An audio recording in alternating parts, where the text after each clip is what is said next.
Šiaip gerai žmonėms, kurie turi supalėjusius pečius, tam tikrą kifozę, praktiškai čia mes visi turim. Nes tie raumenys, kurie eina iš nugaros, nugaros tiesiami iliokostalės, klubinis centro, tai dažniausiai iš šonus praeina. Jeigu mūsų pečiai apalėja, ir eina iš šonus. Tai mūsų tikslas yra sustumti juos. Dedu pirštus. Iš pradžių įvažiuoju šiek tiek į gylį, sustumiu į viršų ir kai jau pradedu stumti link centro, aš pradedu stotis. Ir visą tą bangelę išlaikau iki galo ir nepaleidžiu jos.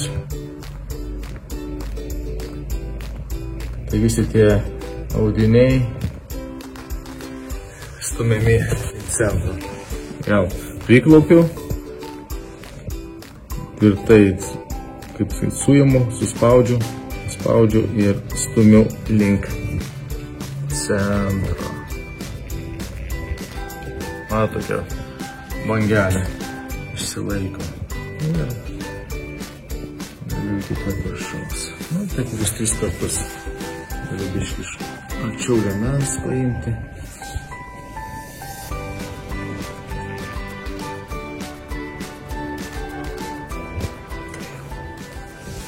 Čia aš giliu.